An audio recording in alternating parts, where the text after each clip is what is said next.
dasar banget, paling cuman dibagi, kuadrat, akar, seperti itu ya. Oke, TOPSIS atau teknik for order of preference by similarity to ideal solution. Jadi nanti di TOPSIS ini kita sebenarnya mencari solusi ideal ya. Solusi ideal itu nanti di TOPSIS itu akan membandingkan antara namanya nilai solusi nilai positif sama solusi nilai negatif. Kemudian nanti akan dibandingkan. Mungkin hampir sama dengan Prometi. Mungkin masih ingat yang kita menghitung entry flow sama living flow, kemudian menghasilkan net flow ya.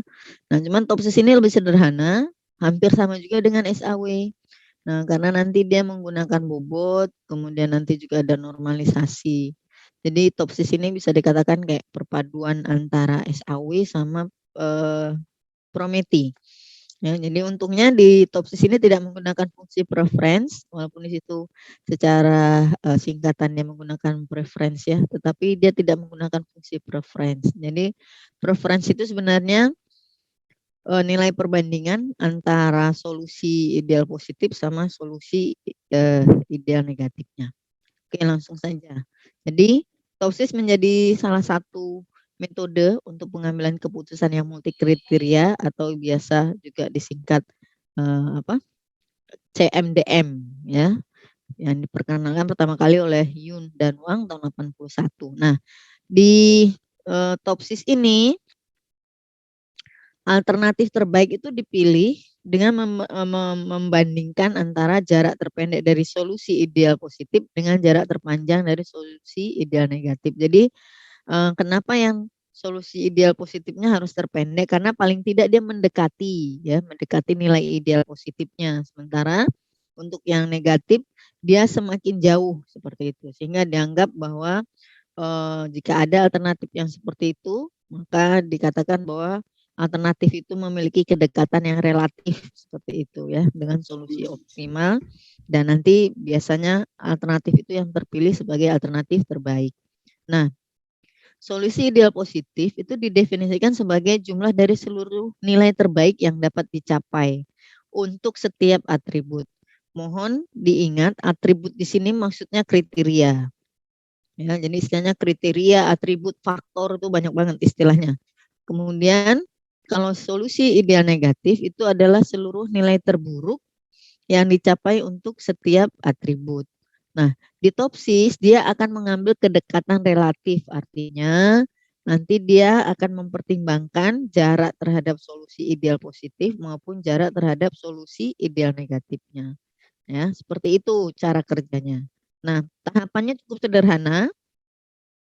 Yang pertama nanti kita buat matrik ternormalisasi, kemudian dari matrik ternormalisasi itu akan kita kalikan dengan bobot masing-masing kriteria, sama seperti di SAW.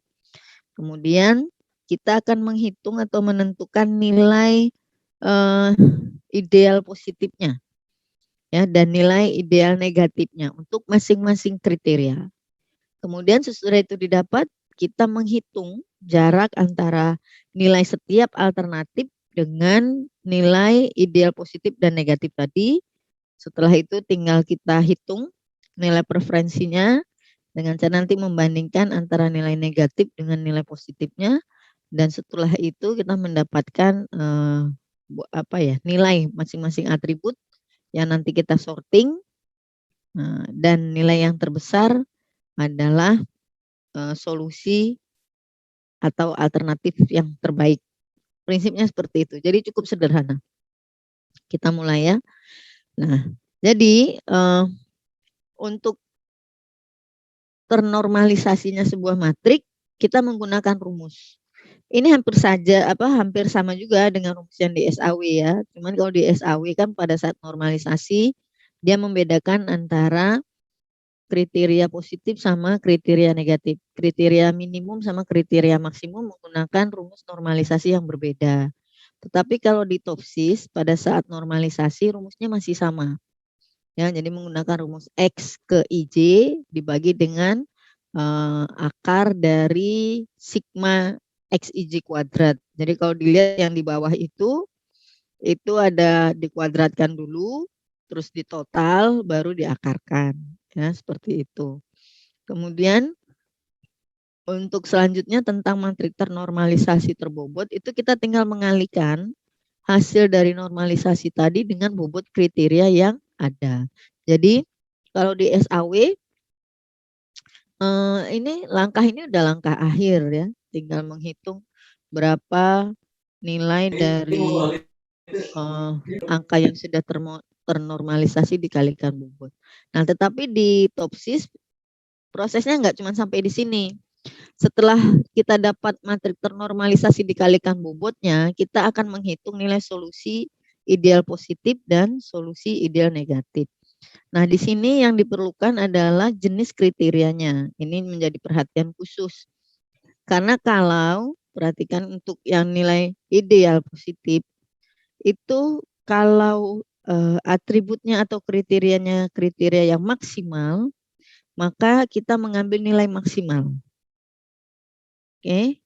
Tetapi kalau ke kriterianya kriteria minimal, ya, maka kita mengambil nilai yang minimal. Nah, kebalikannya nilai ideal positifnya, nilai ideal negatifnya. Kalau nilai ideal negatifnya, kalau kriterianya ke kriteria maksimal, kita gunakan nilai minimumnya. Kalau kriterianya kriteria minimal, yang kita gunakan adalah nilai maksimumnya. Jadi dibalik seperti itu. Nah, kemudian sesudah dapat nilai solusi ideal, kita tinggal mencari jarak antara alternatif dengan solusi ideal positifnya, kemudian alternatif dengan solusi ideal negatifnya. Jadi nanti setiap alternatif memiliki nilai jarak positif dan juga memiliki nilai jarak negatif. Ya, rumusnya hampir sama, bedanya cuma di sini. Jadi kalau di positif itu nilai ideal positifnya yang dikurangi dengan masing-masing elemennya, nilai elemen. Tetapi kalau negatif itu nilai elemennya dikurangi nilai ideal negatifnya. Ya, ini juga dikuadratkan, kemudian nanti dijumlahkan, terus dicari akarnya. Jadi kalau di TOPSIS itu dia menggunakan rumus seperti ini, ada pangkat 2 dan akar ya, seperti itu. Nah, terakhir kali kita menghitung nilai preferensinya. Ini sebagai nilai akhir dari setiap alternatif dengan rumus seperti ini. Nanti jarak alternatif dengan nilai negatif dibagi dengan jarak alternatif nilai negatif ditambah jarak alternatif ke nilai positif. Nah, sesudah dapat ini maka tinggal kita sorting. Siapa yang nilainya paling besar adalah dianggap sebagai solusi. Jadi cukup sederhana. Oke, contoh misalkan seperti ini. Jadi kasusnya akan dibangun sebuah gudang ya dengan alternatif 3 lokasi, ada di Ngemplak, Kalasan, dan Kota Gede. Nah, kriteria yang digunakan untuk mengambil keputusannya ada 5. Yang pertama jarak dengan pasar terdekat, satuannya kilometer, kepadatan penduduk di sekitar lokasi, satuannya orang per kilometer kuadrat, kemudian jarak dari pabrik pakai kilometer, jarak dengan gudang yang sudah ada juga pakai kilometer, dan harga tanah untuk lokasi satuannya itu juta, 1 juta per meter kuadrat. Nah, kemudian di TOPSIS juga kita menggunakan bobot sama seperti SAW ya, menggunakan bobot. Di situ ada 5 kriteria sehingga ada 5 bobot, 5 bobot itu maksudnya yang ini ya, yang ini. Jadi kalau misalnya ada pertanyaan, Bu, boleh nggak di SAW sama TOPSIS itu bobotnya pakai prosentase? Boleh aja, karena sebenarnya bobot itu hanya untuk pengali, ya, tidak misalnya untuk dibagi apa segala macam enggak. Jadi dia hanya untuk mengalihkan saja. Jadi bobot itu bisa bentuknya seperti ini, ada rating seperti ini, atau prosentasi juga boleh. Ya, nah ini data aslinya, jadi bisa dilihat. Yang diperhatikan sebenarnya kalau di SPK itu kebiasaannya menggunakan matrik baris itu mewakili atribut, mewakili alternatif ya, alternatif 1, alternatif 2, alternatif 3. Nah, kolom itu biasanya mewakili kriteria yang kita gunakan. Itu lebih mudah membacanya. Nah, kalau lihat di sini kita ada 3 alternatif dengan 5 atribut atau 5 kriteria masing-masing seperti ini. Nah, menariknya keunggulan kalau di metodenya TOPSIS atau SAW atau di Prometi itu nilainya itu bisa langsung dipakai ya. Jadi kayak seperti ini misalnya. Ini nggak perlu kita ubah macam-macam lagi, langsung aja dipakai ini. Misalnya pun punya perbedaan yang jauh, misalnya ini yang 1 2000, misalnya ini 150, itu juga nggak ada masalah. Bisa langsung dipakai gitu. Kenapa? Karena mereka menggunakan normalisasi itu berdasarkan kriterianya ini. Jadi nilai yang satu ini di sini itu dibandingkan dengan nilai kriteria yang lain pada kriteria yang sama. Sehingga nggak ada, maksudnya nggak ada masalah tentang rentang jarak ya, data satu dengan data yang lain. Sementara nanti ada namanya itu metode profile matching ya. Kalau metode profile matching kita punya jarak data terlalu jauh itu agak bermasalah gitu ya. Besok kita pelajari sesudah UTS. Nah, ini datanya, kemudian kita langsung melaksanakan normalisasi. Jadi, normalisasi seperti tadi digunakan rumus ini. Ya, rumus RIJ itu sama dengan X ke IJ dibagi dengan akar sigma X ke X kuadrat. Nah, supaya lebih mudah sebenarnya data-data yang awal ini tadi itu langsung aja dikuadratin masing-masing ini. Jadi kayak ini 0,75 kuadrat tuh hasilnya ini 0,563 ya, 2000 kuadrat hasilnya 4 juta dan seterusnya. Yang di Kalasan juga ini dikuadratkan aja dulu semua. Kalau sudah kita hitung total per kriteria. Ini total per kriterianya. Nah, kalau udah dapat baru kita akarkan. Di sini diakar, ini diakar dapat sekian, ini diakar dapat sekian dan seterusnya. Nah, ini akar dari total ini yang akan kita gunakan di rumus ini. Nah, sehingga nanti waktu kita mau menghitung ngemplak C1 di sini 0,588 itu kita peroleh dari 0,75 dibagi sama 1,274. Itu hasilnya 0,588. Untuk yang Kalasan C1 0,5 ini dibagi dengan 1,274. Hasilnya 0,392. Jadi nilai ini yang akar dari total ini untuk C1 itu akan digunakan untuk seluruh nilai C1 ini. Yang C2 gimana Bu ya? Pakai yang C2 ini. Nah, itu nanti hasilnya yang biru ini. Untuk yang C3 juga sama ya. Dari matriknya ini, yang ini ya, yang dipakai matrik yang ini ya. Misalnya 18 itu nanti kita bagi dengan 44147 hasilnya sekian. Gitu ya. Mudah-mudahan sudah dipahami. Gini, kalau ada yang belum jelas, kamu bisa langsung tanya ya, nggak usah nunggu Ibu sampai berhenti, langsung aja tanya. Jadi selama kamu tidak menginterupsi Ibu, Ibu terus aja nih ya. Mudah-mudahan memang nggak ada masalah karena memang cukup sederhana. Oke. Nah, dari kegiatan ini kita akan mendapatkan matrik yang ternormalisasi seperti ini. Ya. Nah, dan ini akan kita gunakan untuk perhitungan selanjutnya. Perhitungan selanjutnya adalah matrik ternormalisasi dikalikan bobot. Nah, nih masing-masing kriteria punya bobot seperti ini. Kita tinggal mengalikan aja 0,588 kali 5 hasilnya sekian. 0,392 dikali 5 hasilnya sekian ya. Semua kriteria ini dikalikan 5 dapatnya ini masing-masing. Sama seperti yang ini. Kriteria kedua juga dikalikan 3 hasilnya sekian dan seterusnya.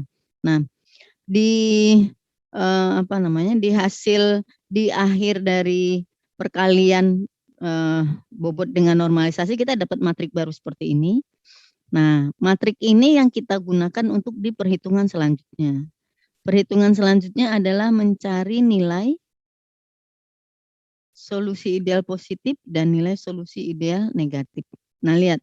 Di sini perhatikan betul-betul jenis kriteria ya. Ingat yang rumusnya ini tadi, contohkan. Kalau kita mencari nilai solusi ideal positifnya, kalau kriterianya maksimum, maka yang diambil maksimumnya. Kalau yang kriterianya minimum, diambil minimumnya. Contoh C1 ini minimum, maka untuk Y positifnya yang kita ambil adalah nilai minimum dari sini. Ya, hasilnya 19627. Nah, untuk Y negatifnya kebalikannya. Kalau dia minimum, ambil maksimumnya. Sehingga yang di sini diambil 3528. Hal yang sama untuk C2, C3, nah C4 maksimum, oke. Kalau maksimum Y plusnya itu adalah nilai maksimumnya. Di sini 2,7408. Kemudian Y minimumnya, Y minusnya, Y negatifnya diambil nilai minimumnya, yaitu 1,9185. Nah, jadi nilai solusi positif dan negatif itu per kriteria. Ya, per kriteria. Paham ya sampai sini ya? Oke. Kita lanjut. Sesudah dapat ini solusi ideal positif dan negatif, langkah selanjutnya kita menghitung jarak. Menghitung jarak alternatif ya dengan solusi ideal. Perhatikan rumus yang tadi. Kalau kita menghitung jarak alternatif dengan solusi ideal positif, kita menggunakan rumus ini. Y ke I ya atau Y positifnya tadi, nilai ideal positifnya dikurangi elemen masing-masing yang matrik terakhir ini tadi.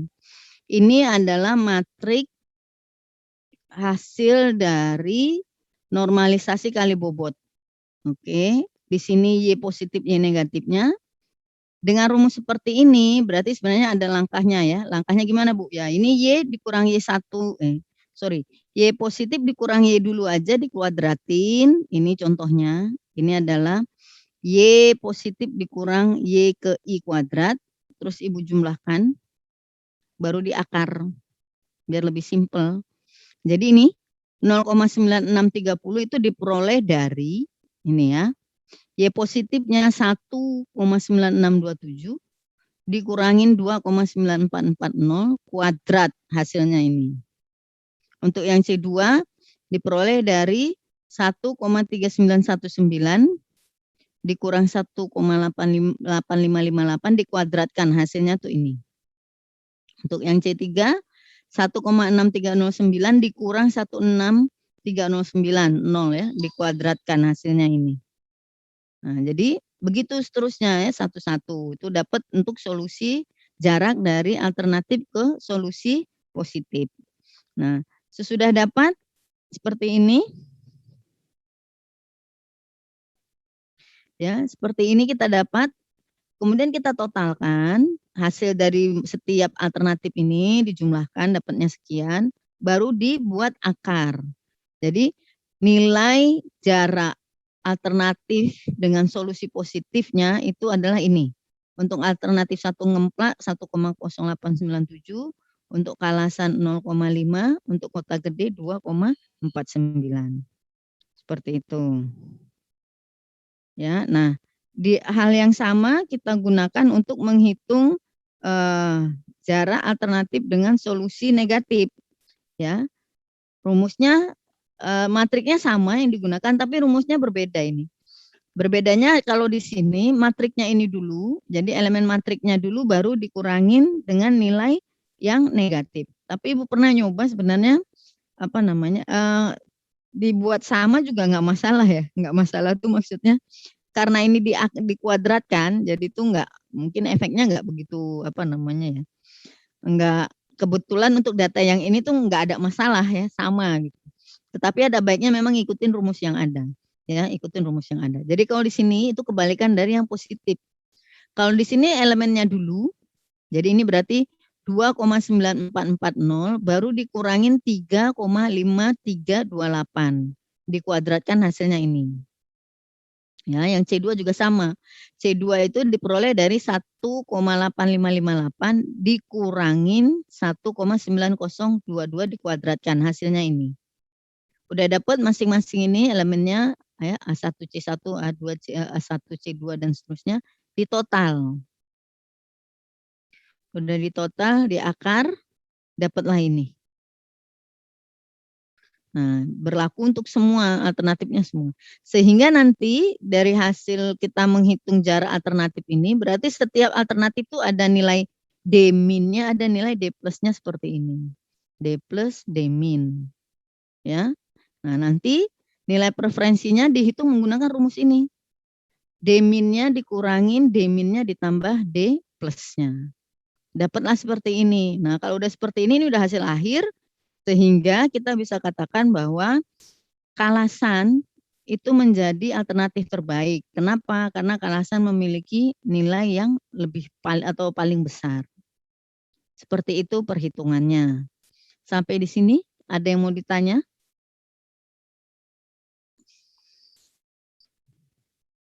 Ada?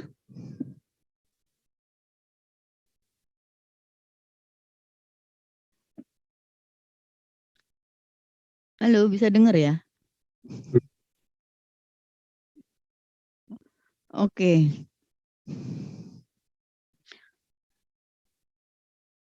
Ada yang mau ditanya? Mungkin bisa lewat chat ya, nggak tahu ini kok tanpa suara ini. Mudah-mudahan suara saya nggak ada masalah di sana. Terdengar kok, Bu. Kedengaran ya? Saya buat presentasinya dulu. Silakan kalau ada yang mau bertanya boleh. Nggak ada? Belum, Bu. Oke. Kalau nggak ada kita gini. Saya buat tugas. Bentar ya, buat presentasi dulu. Tugasnya itu kemarin tuh satu kelompok waktu review jurnal berapa orang ya? 2 orang kayaknya. 2 orang. Bu. Sip. Berarti ini nanti mungkin kelompoknya sama aja nggak apa-apa ya. Ibu minta setiap kelompok itu memodifikasi. Sebentar buat presentasi dulu ya, kelas E. Sebentar aja deh.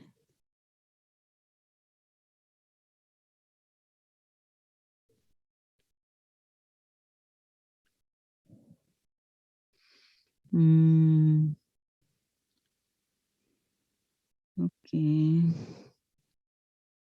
Sebentar.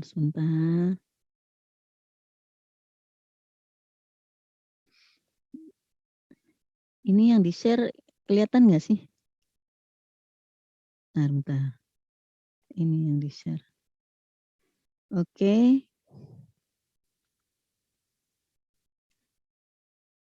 Itu baru QR code-nya untuk presensi. Kalau untuk linknya sudah ada di chat Zoom-nya. Ya, jadi tugasnya gini. Masing-masing kelompok silakan memodifikasi jurnalnya itu ya untuk diselesaikan dengan menggunakan metode Prometi, SAW dan Topsis. Jadi satu kelompok mengerjakan kasus yang ada di jurnalnya dengan 3 metode. Oke. Nah, bagaimana caranya Bu? Caranya nanti di jurnal yang kamu review itu kan ada kasusnya ya, ada masalahnya misalnya mau sistem pendukung keputusan untuk apa gitu ya. Nah, ambil kasusnya, ambil kriterianya, kalau ada bobot ambil bobotnya, kemudian ambil datanya seperti itu. Nah, tinggal kamu sesuaikan kebutuhan yang lain dengan metode yang metode yang akan kamu kerjakan. Ibu contohkan misalnya, Bu itu di tempat saya pakainya AHP Bu. AHP itu kan nggak ada ya jenis kriteria minimum atau maksimum. Nah, kamu bisa berasumsi kriteria yang ada di situ mana yang minimum, mana yang maksimum. Contohnya seperti itu. Atau misalnya lagi Bu di AHP itu kan nggak ada fungsi preferensinya Bu kalau kita pakai Prometi. Ya kita berasumsi. Silakan diasumsikan ya.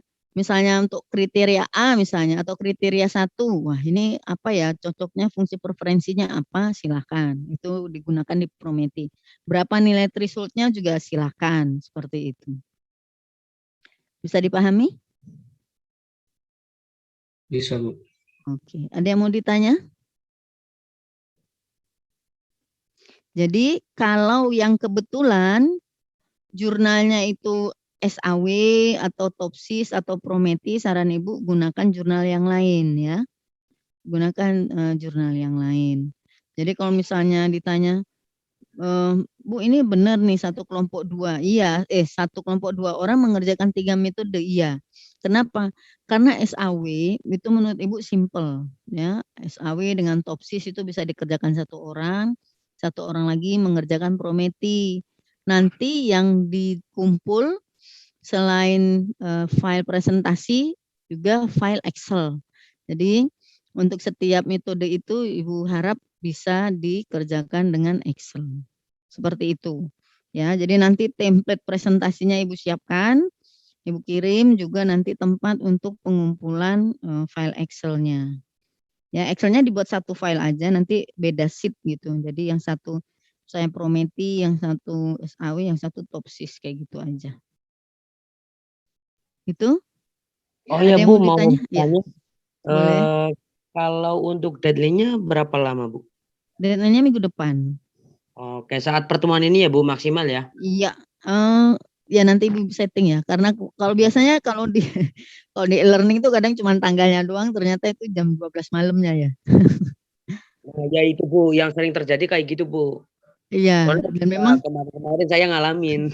iya, dan karena memang kayak dosen tuh kadang karena ini ya, Mungkin ya Bu kadang ya. nggak iya, kadang nggak hafal misalnya kelasnya kelas berapa, apa jamnya berapa itu loh. Jadi semua dikumpulkan minggu depan, pertemuan ke berapa itu berarti? Ke 6, 7 itu full presentasi, kamu yang melakukan presentasi nanti tinggal Ibu nilai gitu. Ya, jadi siapa Bu yang duluan maju itu suka-suka Ibu aja lah, siapa yang mau Ibu suruh maju, maju gitu aja. Oke, Bu, kalau boleh saran gini aja Bu, semisal gimana? Ibu nanti semisal lupa Mhm, bikin assignment-nya di e-learning mhm. di hari Sabtu aja Bu, tapi pagi gitu kan kita tahu, oh ini kurang jam berapa jam nih gitu kan Bu. Maksudnya settingnya? Enggak, maunya Ibu buat assignment-nya hari Sabtu gitu. Tapi kita ngerjain dari sekarang. Jadi Iya, semisal iya. kita kan antisipasi siapa tahu Ibu lupa atau Oh, iya gitu Bu. ya insya Allah ini sesudah ini nanti Ibu siapkan lah. Ibu siapkan. Jadi gini, prinsipnya gini, yang perlu di ini ya, yang perlu dicatat tuh kayak gini. Kalau di informatika itu sebenarnya kunci orang di informatika itu cuma satu sebenarnya. Jangan pernah letih belajar ya, itu satu. Itu Ibu rasain banget. Kenapa? Dulu tuh mungkin komputer nggak kayak sekarang ya. Kayak sekarang kan orang beli laptop tuh kayak beli kacang goreng. Dulu itu sampai ada, kamu mungkin nggak pada dulu tuh ada rental komputer loh ya. Jadi di setiap kampus itu kalau ada kampus tuh pasti ada rental komputer karena orang tidak semua orang tuh bisa membeli komputer waktu itu. Nah, kemudian kayak sistem operasi itu dulu cuman underDOS, Windows-nya belum muncul. Tapi sekarang Windows muncul. Terus efeknya apa? Efeknya ya artinya sekarang komputer siapapun bisa pakai. Terus bahasa pemrograman. Dulu bahasa pemrograman itu text based banget ya. Text based tuh kayak apa Bu? Bisa dicontohkan text based tuh kayak apa ya? Kamu pernah pakai SQL nggak? SQL yang .prom. Ya seperti itulah harus diketik ya, semuanya harus diketik. Dan menariknya dulu tuh nggak ada Java misalnya. Tapi sekarang kalau kita nggak pakai Java kayaknya aneh deh. Nggak bisa Java tuh aneh, nggak bisa PHP aneh. Padahal dulu nggak ada seperti itu. Nah, bisa jadi apa yang kita pelajari sekarang, terutama kayak bahasa pemrograman ya, itu yang cepet banget berkembangnya. Bisa jadi besok udah basi apa yang kita kerjakan, apa yang kita belajar sekarang, hanya dari sisi bahasa pemrograman. Tetapi konsep itu terus melekat. Misalnya algoritma, basis data, sistem operasi, jaringan komputer, seperti itu. Nah, sehingga nanti tinggal kita apa namanya perkembangan teknologinya yang kita ikuti. Sehingga kalau di IT ini, kalau kita rajin latihan saja, insya Allah itu kita bisa paham. Termasuk SPK ini ya. SPK ini sebenarnya belajar bagaimana menghitung sebenarnya. Bagaimana belajar apa ya, algoritma untuk menghitungnya itu nanti kayak apa, ya, langkah-langkahnya seperti apa, terus nanti harus menghasilkan seperti apa. Sehingga kalau kita sudah paham manualnya, itu nanti kita buat sebuah sistem terkomputerisasi itu mudah algoritmanya. Jadi kalau Ibu bilang kemarin pertama waktu kita ketemu di SPK itu menjadi topik yang empuk untuk skripsi. Kenapa? Ibu contohkan. Kalau kita S1, judul skripsi saya misalnya nih, Sistem Informasi Pengelolaan Data Sekolah. Waduh itu udah basi banget. Kenapa Bu? Kalau cuma seperti itu judulnya, anak SMK itu juga bisa buat aplikasi yang sama. Kan nggak asik kayak gitu. Terus apa bedanya dong anak S1 sama anak SMK? Terus gimana Bu? Nah kita ubah. Ada sesuatu yang mau kita bahas di dalam sistem informasi yang kita buat. Ya, misalnya tentang sinkronisasi data. Nah, jadi kita fokus di situ bahasannya. Sinkronisasi data pada sistem informasi pengelolaan data sekolah misalnya. Webnya ya tetap sama, mengerjakan web, tetapi ada hal yang secara konsep kita bahas. Nah, kayak di SPK seperti ini, sebenarnya mudah banget buat judul. Contoh, nanti Ibu contohin deh, apa yang kamu buat itu besok itu udah bisa jadi 3 judul. Objeknya sama, iya Bu, objeknya sama. Misalnya, implementasi metode TOPSIS pada sistem pendukung keputusan pemilihan penerima bantuan langsung tunai. Yang satu lagi tinggal implementasi metode Prometi, yang satu lagi implementasi metode SAW, seperti itu. Jadi yang kita bahas tuh implementasi dari metodenya. Terus yang dibahas apa Bu di dalamnya? Ya kayak tadi misalnya kriterianya apa, kemudian fungsi preferensi yang kamu pakai apa, alasannya kenapa, nilai thresholdnya berapa, terus misalnya lagi bobotnya apa, terus datanya seperti apa, diubah atau enggak, terus efek kalau ada efek what if analisisnya, misalnya kalau diganti variabel ini efeknya apa di kesimpulannya, kalau dipakai apa dibuat model yang baru efeknya apa dan seterusnya. Nah, jadi seperti itu yang harus ditekankan. Contoh misalnya lagi kayak data mining. Data mining itu kan sebenarnya implementasi metodenya ya. Jadi kalau kamu buat misalnya yang paling ngetren sekarang tuh apa sih? Analisis sentimen. Nah, itu lagi ngetren tuh. Analisis sentimen misalnya tentang Tokopedia misalnya gitu ya, diambil apa namanya? Komentar-komentarnya diambil dari Twitter misalnya kayak gitu. Ya boleh aja nggak ada masalah. Nah, tinggal nanti dibahas gimana dapat datanya, gimana datanya itu kita proses sampai akhirnya bisa masuk ke data miningnya kita, harus ada misalnya menghilangkan tanda baca, terus memotong-motong jadi kata-kata dan seterusnya. Nah, seperti itu. Jadi konsep itu penting.